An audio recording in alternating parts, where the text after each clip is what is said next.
Ya, puji nama Tuhan, shalom. Merdeka ya saudara, buat kita semua merdeka ya. Puji nama Tuhan. Hari ini seharusnya Ibu Evangelis Esther yang berkhotbah, tapi beliau lagi sakit saudara. Kita sama-sama doakan supaya segera sembuh, segera pulih kembali. Ya, kemarin pagi Pak Gembala bilang sama saya, sayang kamu siap-siap ya untuk khotbah besok. Wow, amazing. Ya, jadi siap atau tidak siap, baik atau tidak baik waktunya, tetaplah layani Tuhan, saudara. Amin. Ya, kita akan kembali belajar tentang tema kemenangan tanpa peperangan. Sama-sama kita buka Alkitab kita, saudara. Di dalam 1 Yohanes pasal yang kelima ayat yang keempat.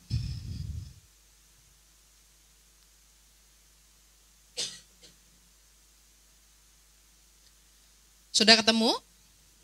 1 Yohanes pasal yang kelima ayat yang keempat. Kita sama-sama baca saudara. 1, 2, 3. Sebab semua yang lahir dari Allah, apa? Dan inilah kemenangan yang mengalahkan dunia, yaitu iman kita. Amin saudara. Dari ayat ini kita dapat menangkap satu pesan yang penting, di mana kemenangan kita sebagai orang Kristen, kemenangan kita sebagai orang percaya, saudara, diperoleh bukan dari hasil usaha manusia. Ya, kalau orang dunia, kalau mau memperoleh kemenangan, dia harus berusaha, betul ya. Entah dia curang, entah dia harus lebih unggul, entah dia harus melatih diri, atau dia harus menjatuhkan musuhnya, gitu ya, saudara. Ya, kemenangan kita sebagai orang percaya justru bukan dari hasil usaha kita sebagai manusia, tetapi oleh firman Tuhan berkata oleh iman kita kepada Yesus Kristus. Ya, ketika kita percaya, ya, ketika kita lahir baru, ketika kita berasal dari Allah, saudara, sesungguhnya Tuhan memberikan kita DNA pemenang. Ya. Itu sudah ada dalam diri kita karena kita berasal dari Bapa. Makanya firman Tuhan berkata kita ini lebih daripada pemenang karena Allah yang mengasihi kita. Dan inilah yang dimaksud dengan kemenangan tanpa peperangan. Ya, jadi saudara, kemenangan tanpa peperangan itu berarti Yesus yang berperang bagi kita. Ya, dia mati 2000 tahun yang lalu. Ya, Yesus mati dan bangkit, saudara. Dia telah menang, dia telah mengalahkan maut. Ya, sehingga setiap kita yang ada di dalam dia, kita pun memperoleh kemenangan itu. Ya, bersama dengan Tuhan. Kita sudah menang, saudara. Amin. Percaya? Ya, kita sudah menang. Oleh sebab itu, saudara, sekarang iblis itu nggak ada kuasanya lagi. Ya, dia tidak berbeda dengan singa yang ompong, saudara. Jadi yang saat ini dia lakukan bukan menerkam. Firman Tuhan bilang dia tuh cuma menelan dan dia cuma mengaum-ngaum, saudara. Dia nggak bisa menerkam karena dia udah nggak punya kuasanya lagi. Yang bisa dia lakukan, firman Tuhan katakan, dia mengaum-ngaum dan mencari orang yang dapat ditelannya. Ya, yang dia bisa lakukan apa? Yang bisa iblis lakukan apa? Dia hanya menebarkan kebohongan dalam pikiran kita. Ya, dia hanya bisa memberikan tipu daya. Ya, dia hanya bisa mengintimidasi kita, memberikan kita kekhawatiran, memberikan kita ketakutan dan lain sebagainya, saudara. Iblis itu nggak punya kuasa untuk menghancurkan kita, tapi dia punya satu cara. Apa itu caranya, saudara? Iblis itu punya akses masuk ya ke dalam hidup kita, yaitu lewat pikiran. Ya, lewat pikiran ini, saudara, iblis itu menebarkan yang tadi. Dia tebarkan kebohongan, ya. Dia tebarkan apa lagi? Tipu daya, ya. Yang seakan-akan itu baik, seakan-akan itu wajar dan benar, padahal itu melawan firman Tuhan, saudara. Ya, dia mengganggu pikiran kita. Dia setiap hari mengaum-ngaum saudara di pikiran kita ya, membuat pikiran kita tuh tidak sejalan dengan firman Tuhan. Tujuannya apa saudara? Ya, untuk apa iblis mengaum-ngaum begitu saudara? Ya, dia mau ganggu hati kita supaya hati kita akhirnya hilang damai sejahtera. Itu yang pertama dia lakukan saudara. Ya, apalagi akhirnya saudara, karena dia mengaum-ngaum di pikiran kita, menebarkan kebohongan dan tipu daya, akhirnya apa? Kita jadi curiga dengan Tuhan. Tuhan gak jawab doa, jangan-jangan Tuhan marah. Kita jadi curiga dengan Tuhan. Ya, padahal ya kita tahu bahwa Bapa kita itu seperti apa baiknya. Ya, kita tahu, kita sudah belajar betapa baiknya Tuhan, betapa panjang sabarnya Tuhan. Tapi dengan tipu daya iblis, ya, dan kita melihat keadaan, iblis tuh memperlihatkan, tuh kan, dia menebarkan tipu daya, tuh kan, kamu lihat aja, inilah kenyataannya, Tuhan udah meninggalkan kamu tuh nggak layak, kamu tuh nggak berkenan di mata Tuhan, makanya Tuhan tinggalkan kamu. Itulah yang iblis lakukan saudara, ya, dia nggak bisa hancurkan kita, tapi dia punya akses masuk dalam hidup kita. Dia mengacaukan pikiran kita sehingga hati kita hilang damai sejahtera. Akhirnya kita apa saudara? Kita mulai tawar sama Tuhan. Ya, tadinya kita pikir Tuhan tuh sayang kita, tapi kok kayaknya enggak ya. Kita jadi curiga dengan Tuhan. Akhirnya apa? Kita tawar. Yang tadinya kita mulai kita mau semangat dengan Tuhan, akhirnya kita ya udahlah. Akhirnya saudara, tujuan akhir iblis adalah roh kita. Dia datang untuk membunuh dan membinasakan. Sebetulnya saudara, hanya itu yang bisa iblis lakukan. Dia nggak punya kekuatan apapun untuk menghancurkan kita, kecuali kita yang membiarkannya. Ya saudara. Tapi dengan pengorbanan Yesus di kayu salib, sebenarnya saudara, kita sudah ada dalam posisi menang. Amin. Ya, tapi saudara, begini. Memang Tuhan memberikan kemenangan dalam hidup kita karena tidak ada cara lain. Tuhan sudah mengalahkan maut dengan darahnya dan dia memberikan kemenangan itu bagi kita. Tetapi bukan berarti bahwa kita sudah menang di atas segala-galanya. Karena faktanya saudara, dalam hidup ini, faktanya kita menghadapi peperangan setiap hari. Benar gak? Kita menghadapi pertempuran setiap hari, saudara. Memang Tuhan memberikan kita kemenangan, tapi bukan berarti kita sudah menang dalam segala hal dalam hidup ini. Dan kita harus berperang setiap hari, saudara. Ya, setiap hari kita menghadapi pertempuran. Ya, sama halnya dengan seperti kita baru bertobat. Gitu ya saudara, kita baru bertobat, kita terima Tuhan Yesus sebagai Tuhan dan Juru Selamat. Di antara tubuh, jiwa, roh, mana yang lahir baru? Rohnya. Ya, ketika kita dibaptis terima Tuhan Yesus sebagai Juru Selamat, yang lahir baru dari tubuh, jiwa, roh kita, yang lahir baru adalah roh kita, betul ya? Jiwanya bagaimana? Ya, tubuh jelas tidak lahir baru, masa kita kembali lagi ke perut orang tua, kan gak mungkin ya. Tubuh tidak lahir baru. Jiwa kita bagaimana? Jiwa kita masih sama saudara. Ya, pikiran kotor itu masih ada, sampah itu masih ada, hati kita yang hancur itu masih ada. Ya, ketika kita dibaptis keluar dari air lahir baru, hanya roh kita yang lahir baru. Ya, jiwanya masih sama. Ya. Kalau kita masih ngerasa sakit hati, waktu keluar dari air kita masih sakit hati, masih bisa merasakan itu saudara. Ya, jiwa dan pikiran kita tidak lahir baru, makanya itu kenapa kita harus terus diperbaharui. Ya, kita harus terus berubah saudara, sesuai dengan firman Tuhan. Ya, jadi begitu kita dibaptis nggak serta-merta kita jadi malaikat tidak bersayap gitu saudara. Kita tetap harus berubah dari hari ke hari. Ya.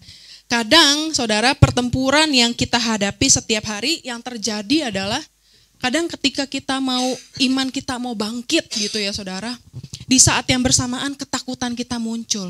Pernah ngerasain gak saudara? Ya, di saat kita Jiwa kita nih, pikiran kita udah, ayo bangkit, ayo harus lakukan firman Tuhan. Di saat yang bersamaan saudara, mata kita melihat kenyataan hidup. Dan di saat yang bersamaan ketakutan kita muncul. Ya, itulah pertempuran yang terjadi setiap hari. Ya, di saat kita mau mengampuni, di saat yang bersamaan orang itu melakukan kesalahan lagi. Itu pertempuran yang terjadi. Ya, di saat kita mau bertobat, saudara, saat kita mau memulai lembaran yang baru bersama dengan Tuhan, di saat yang bersamaan godaan itu muncul lagi, saudara. Ya, gimana nih? Ya, itulah pertempuran yang kita hadapi setiap hari. Ya, saat kita mau berharap, ya, di saat itulah kita ditimpa juga oleh masalah yang besar. Itulah faktanya, saudara. Ya, itulah yang kita alami, pertempuran yang harus kita hadapi setiap hari. Jadi sekalipun kita sudah berdiri di atas kemenangan, saudara, kita masih punya pertempuran yang harus kita hadapi setiap hari. Ya, contohnya apa, saudara? Mulai bangun pagi. Itu yang pertama banget kita lakukan, ya. Kadang kita bangun pagi, bangun tidur, ya. Karena kita punya Roh Kudus dalam hidup kita, kadang Roh Kudus suka bilang, ayo anak, berdoa, mengucap syukur sama aku. Ya, bilang terima kasih. Ya, ayo katakan berkat untuk hari ini. Itu hati kita, itu Roh Kudus yang bicara kepada kita. Tapi saudara, ya kadang pikiran kita bilang, cek HP. Jangan-jangan yang itu belum ada kabarnya. Oh, mau kencing dulu deh. Habis kencing ngapain lagi? Aduh, mau masak apa ya buat anak hari ini? Itu yang simple setiap hari kita hadapi, saudara. Ya, kelihatannya sepele. Tapi itulah pertempuran yang kita hadapi. Mana yang kita mau pilih? Setiap hari kita dihadapkan kepada pilihan-pilihan yang harus kita ambil keputusan. Ya. Ketika suara hati ini, saudara, ketemu dengan pikiran yang berbicara kepada kita, lalu suara hati ini dan suara pikiran ini ketemu, saudara, di dalam tempat namanya hati nurani. Nah, disitulah, saudara, akhirnya kita akan mengambil keputusan berdasarkan apa yang ada dalam hati nurani kita. Makanya kalau kita nggak mengasah hati nurani kita, ya, kita akan cenderung mengambil keputusan-keputusan berdasarkan kedagingan. Tapi kalau kita melatih hati nurani kita untuk mendengarkan Roh Kudus, kita akan mengambil keputusan-keputusan berdasarkan roh kita. Ya, saudara. Jadi bayangkan, saudara, itu masih bangun pagi. Sepanjang hari kita dihadapkan dengan pilihan-pilihan. Mana yang harus kita pilih? Ya. Tiap hari, saudara, kita menghadapi pertempuran-pertempuran itu antara suara hati kita dan daging kita yang bertabrakan. Dan pada akhirnya, keputusan yang kita ambil akan didasari pada apa yang kita beri makan. Ya, manusia apa yang kita beri makan? Ya, roh kita atau manusia daging kita. Ya, saudara bisa ambil keputusan yang mana tergantung manusia mana yang kita kasih makan. Ya, nanti saudara di bagian akhir saya akan berikan ilustrasi tentang ini ya supaya kita lebih jelas ya tentang manusia daging dan manusia roh. Ya. Tapi sekarang kita buka dulu di dalam Efesus pasal yang ke-6 ayat yang ke-12.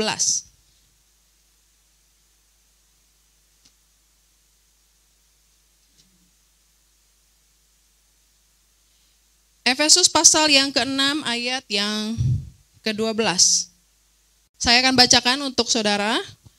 Efesus pasal yang ke-6 ayat yang ke-12. Karena perjuangan kita bukanlah melawan apa? Tetapi melawan pemerintah-pemerintah, melawan penguasa-penguasa, melawan penghulu-penghulu dunia yang gelap ini, melawan roh-roh jahat di udara. Ya, saudara, perjuangan kita bukan melawan darah dan daging. Perjuangan kita bukan melawan apa yang kelihatan. Ya, jangan jadikan pasangan kita itu sebagai lawan kita. Karena lawan kita bukan dia. Ya, jangan jadikan saudara seiman kita sebagai lawan kita. Karena lawan kita bukan dia, saudara. Ya, sekalipun mungkin kita pernah berselisih dengan sesama kita seiman, ya, dengan sesama pelayan Tuhan.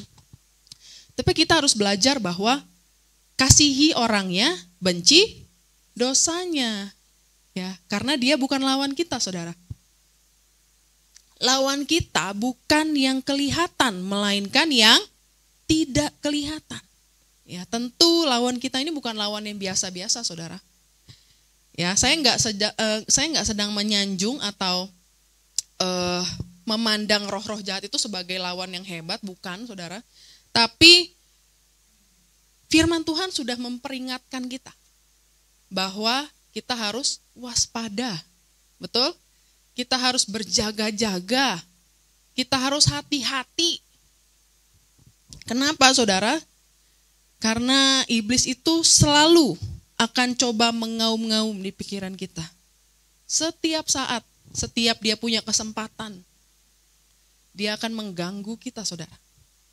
Ya, oleh karena itu apa? Ya, jangan coba-coba stop berdoa. Amin? Ya kayaknya lemes aminnya ya. Jangan coba-coba stop berdoa. Amin? Amin. Jangan kita coba-coba untuk stop bangun hubungan dengan Tuhan, saudara. Ya, jangan mentang-mentang kemarin baik-baik saja. Jangan mentang-mentang kemarin kita sakit tuh sekarang udah sembuh, terus kita bisa santai-santai. Ya, udah sembuh, puji Tuhan. Kita santai-santai lagi. Yang biasanya waktu sakit ada jam doa, setelah sembuh bangun siang lagi, saudara. Ya, bangun siang lagi, nggak ada saat teduh pagi dengan Tuhan dan sebagainya. Ya, jangan mentang-mentang, saudara, hari ini kita baik-baik saja kelihatannya, lalu kita bisa bersantai-santai. Karena kadang penyakit kita sebagai orang Kristen, saudara, kita bisa gencar cari Tuhan kalau kita lagi down, kalau kita lagi banyak masalah. Tapi kalau kita udah ditolong Tuhan, saudara, ketika badai berlalu, berlalu juga jam doanya. Berlalu juga persekutuannya, berlalu juga datang ibadah, dan sebagainya. Ya. Jadi, saudara, karena iblis itu selalu mau mengambil kesempatan dalam hidup kita, saudara, betapa kita harus waspada dalam hidup ini. Ya, di akhir zaman ini, iblis tahu waktunya sudah tidak banyak lagi, saudara, makanya dia semakin gencar. Apa buktinya? Saudara bisa lihat di sosial media, saudara bisa lihat di sekeliling kita, ya, apa sih yang sedang terjadi di sekeliling kita, ya. Dan kita bisa melihat, saudara, betapa kacaunya, betapa jahatnya hidup manusia. Ya. Kayaknya kalau ngelihat berita tuh kok isinya yang aneh-aneh gitu ya, saudara ya. Macem-macem deh, aduh, kadang ngelihat berita tuh sampai bikin kita geleng, kok bisa ya? Tapi itulah, saudara, kekacauan yang dibuat iblis supaya dia tidak sendiri waktu nanti dia dikurung. Ya, makanya betapa kita harus waspada, saudara ya. Setiap hari, ya, saya dengan suami, kita punya jam-jam doa. Ya, kadang paling pagi itu berangkat kadang papanya yang anterin, kadang saya yang anterin sekolah. Ya, di sekolah, dalam perjalanan ke sekolah, kita tumpang tangan, kita doakan setiap hari, saudara. Tapi kita jangan anggap sepele. Ya, anak sekolah cuma 5 menit dari rumah, pergi-pergi aja. Kita nggak akan tahu, saudara, apa yang terjadi. Makanya kita perlu tumpang tangan berdoa untuk anak. Ya, kalau suami habis sekolah, biasanya suami Pak Gembala berangkat kerja, lalu saya berdoa di rumah. Doakan suami, Tuhan memberkati, Tuhan jagai, Tuhan lindungi, tutup bungkus dengan kuasa. Karena kita nggak tahu, saudara, apa yang terjadi. Kelihatannya di mata kita baik-baik saja. Padahal yang kita tidak bisa lihat, dia itu juga bekerja, saudara. Dia nggak diem, dia juga bekerja. Oleh karena itu kita harus waspada. Ya, lalu saya doakan jemaat juga, doakan gereja juga. Ya, saya minta satu, saudara, supaya jemaat Tuhan tidak gugur dalam iman. Karena apa yang kita alami saat ini, saudara, itu bukan hal yang mudah. Saya juga mengerti bahwa pergumulan kita semua berat-berat, saudara. Ya, kita juga penuh dengan air mata. Tapi saya selalu berdoa bahwa Tuhan, jangan sampai kami semua gugur dalam iman. Justru kita harus bangkit, saudara. Ya, kita harus bangkit. Kita harus cari Tuhan sungguh-sungguh. Ya, hidup sungguh-sungguh dengan Tuhan, bukan cuma sekedar ibadah, bukan sekedar melayani. Ya, iklan lewat nih, saudara ya. Jumat depan saya ingatkan lagi, saudara. Ya, kita ada doa semalaman, bukan semalam suntuk ya. Doa semalaman di tempat ini jam berapa? Jam 10 malam. Ya, saudara, saya udah kira-kira lihat muka-mukanya. Jadi saya berdoa ya, Jumat depan hadir yuk, saudara ya. Hadir. Karena kita udah belajar nih firman Tuhan, saudara ya. Tidak ada kekuatan lain yang bisa menolong kita selain Tuhan. Ya. Kita harus makin gencar karena musuh kita juga gencar. Kita juga harus makin gencar mencari Tuhan. Ya, saudara, ayo habiskan waktu dengan Tuhan. Ayo ajak Tuhan bicara setiap waktu. Ya, ayo puji Dia. Ayo kita dengarkan Dia bicara. Ya, ayo bangun kedekatan dengan Tuhan. Ya. Kadang, saudara, kita sebagai orang tua itu pasti sedih kan. Kalau anak kita tuh cuma nyari kita pas ada maunya. Tapi saya senang, saudara, saya punya anak kayak itu. Ya, kemarin waktu saya lagi tengkurap di kasur gitu ya, saya lagi main HP gitu. Tiba-tiba dia naik ke punggung saya. Hop, dia peluk saya dari belakang. Terus dia bilang, "Afu mama." Dia bilang, "Afu mama." Dia suka ngomongnya gini, "Adik sayang ibu," dia bilang gitu. "Afu mama, adik sayang ibu." Waduh, saudara, rasanya tuh senang banget. Ya, rasanya tuh ternyata anak ini sayang sama orang tuanya, bukan cuma kalau mau dikasih hadiah, bukan cuma kalau dia minta sesuatu, tapi nggak ada apa-apa, dia tiba-tiba peluk saya, dia bilang, "Afu mama." Aduh, suaranya so sweet banget, saudara. Rasanya tuh hati tuh meleleh gitu. Itu manusia loh, saudara. Kalau Tuhan kita gituin tuh gimana? Apa yang dia nggak bisa berikan sama kita? Kamu mau apa? Kadang saya suka ngerayu suami juga. Suamiku ganteng, gantengku, dia langsung tanya, "Kamu mau apa?" gitu. Ya, dia juga ngerayu saya juga, "Kamu mau apa?" gitu. Itu manusia loh, saudara. Tuhan tuh apalagi? Ya, ketika kita deketin Dia, nggak ada mau apa-apa. "Kamu mau apa, nak?" Rasanya Dia tuh pengen kasih yang terbaik buat kita, saudara. Tapi kadang kitanya yang gak mau dekat dengan Dia. Ya, kita kadang kalau doa aja, saudara, 10 menit pantat tuh udah panas. Udah duduknya ganti, posisi kiri, posisi kanan. Udah gak betah. Kita gak tahan untuk ngobrol lama-lama dengan Tuhan. Kita gak tahan untuk, kita gak mau tahu isi hatinya Tuhan. Betul. Ya, jadi saudara, kembali lagi. Ya, jadi kadang isi doa kita tuh jangan selalu meminta. Tapi bangunlah hubungan dengan Tuhan. Amin. Ya, ajak Dia ngobrol, saudara. Ajak Dia bicara. Cari tahu apa yang Tuhan mau dalam hidup kita. Ya, jangan cuma minta. Firman Tuhan berkata, "Akan tetapi Bapamu yang di surga apa? Tahu bahwa kamu memerlukan semuanya itu."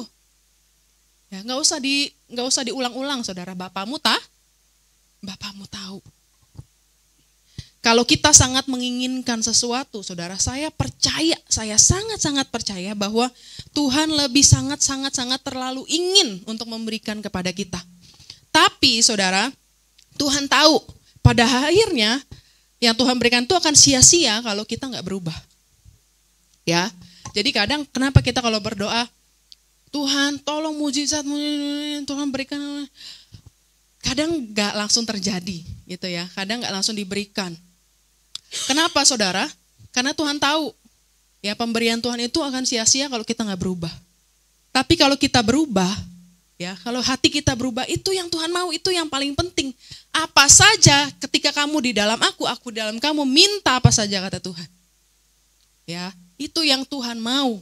Ketika hati kita diubahkan, hati kita berubah, kita tinggal di dalam Tuhan. Kita buka saudara di dalam Roma, pasal yang ke-7, ayat ke-22.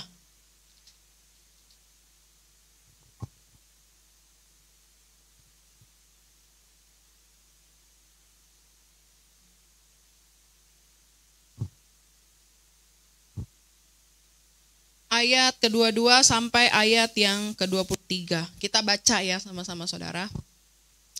Sudah ketemu? 1, 2, 3. Sebab di dalam batinku aku suka akan hukum Allah, tetapi di dalam anggota-anggota tubuhku aku melihat hukum lain yang berjuang melawan hukum akal budiku dan membuat aku menjadi tawanan hukum dosa yang ada di dalam anggota-anggota tubuhku. Intinya begini saudara. Ya, aku sebenarnya suka kepada hukum Tuhan.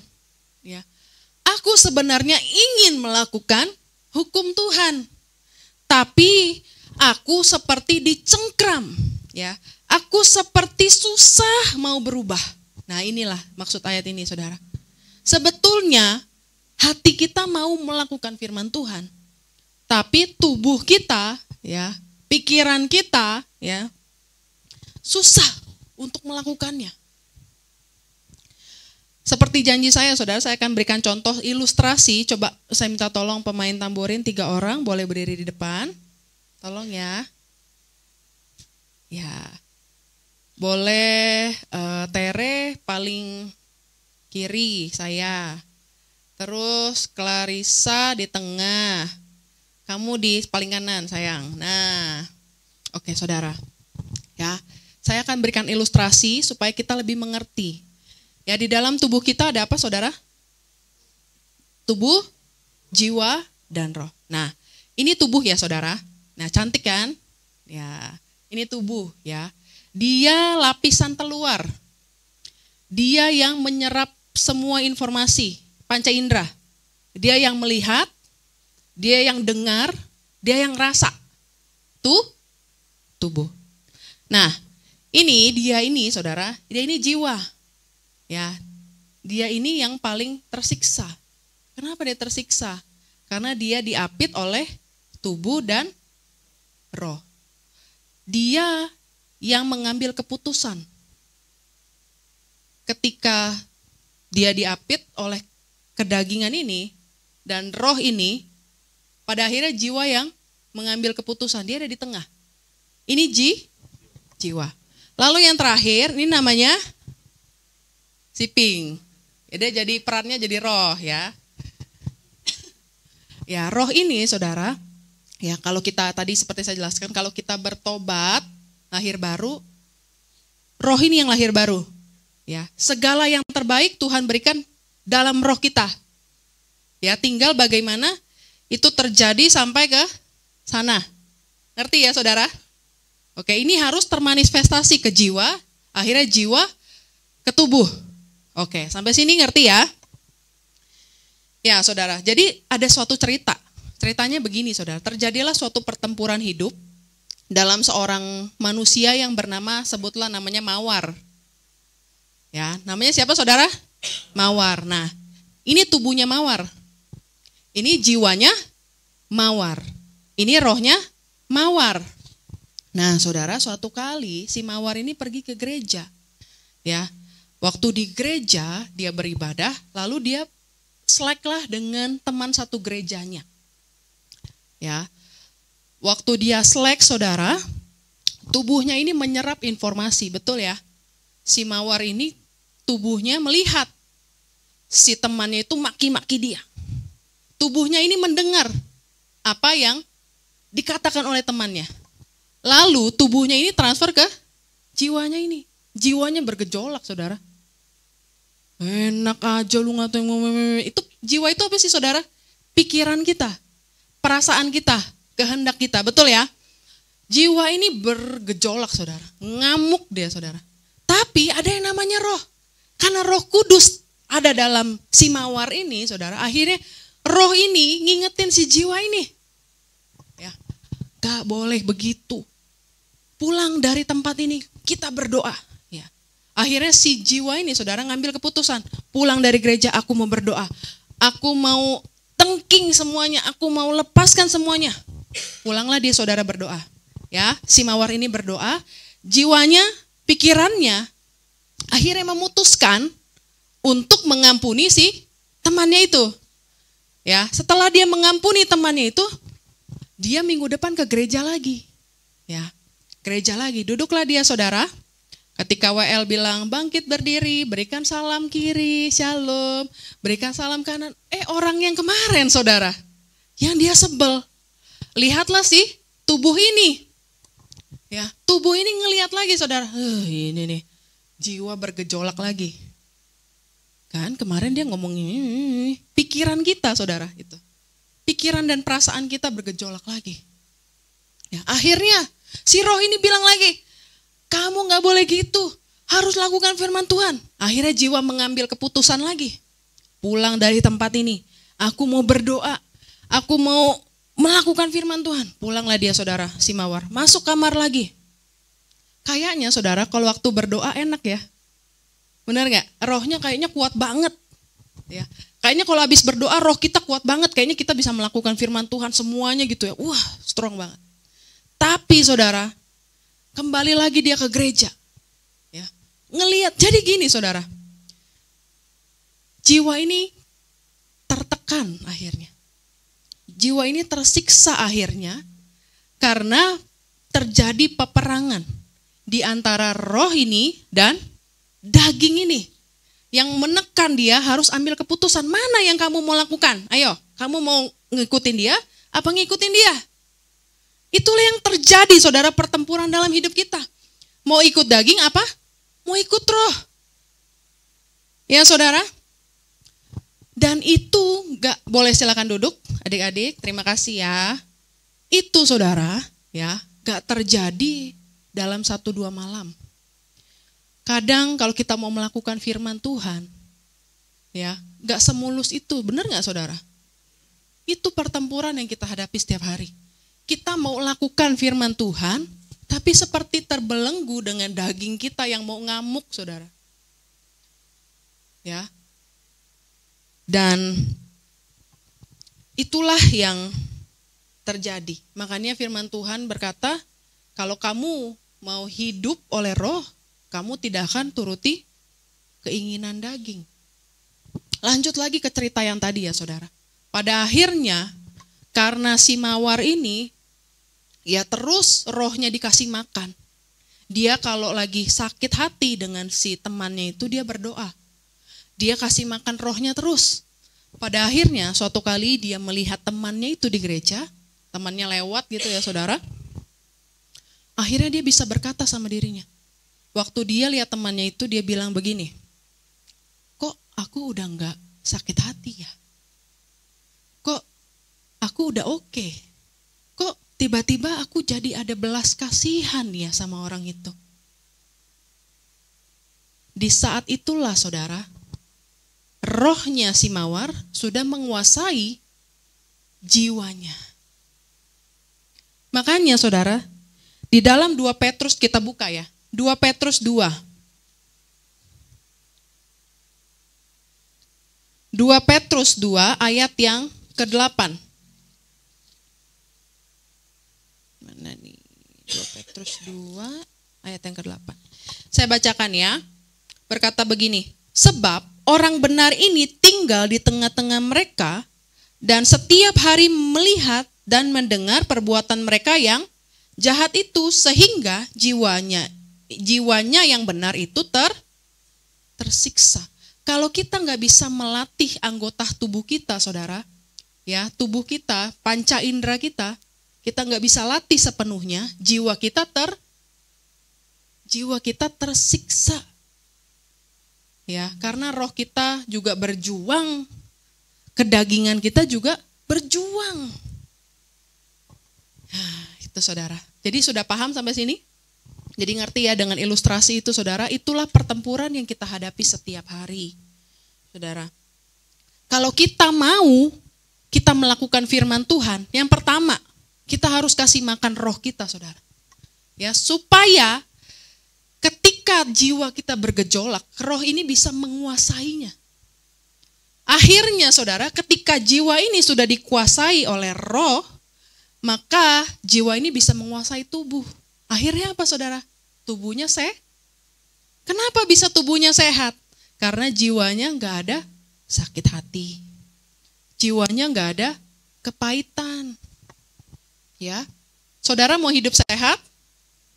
Ya, buanglah segala yang kotor dari hati kita saudara. Ya, karena kadang penyakit itu nggak selalu datang karena virus, bakteri dan sebagainya. Tapi karena hati kita yang sakit. Ya gitu ya saudara. Jadi selain kita memberi makan roh kita, yang kedua adalah kuasai anggota tubuh kita saudara. Kuasai gimana? Nggak perlu dengar yang nggak perlu didengar. Nggak perlu lihat yang nggak perlu dilihat. Nggak perlu rasa yang nggak perlu dirasa. Nggak perlu dipikir apa yang nggak perlu dipikir. Kita harus bisa menguasai, kata firman Tuhan, kalau kamu mau ikut pertandingan, kamu harus menguasai dirimu sepenuhnya. Ya, harus menguasai diri kita sepenuhnya, saudara. Kita buka Galatia yang pasal yang ke-5, ayat yang ke-16 sampai yang 17.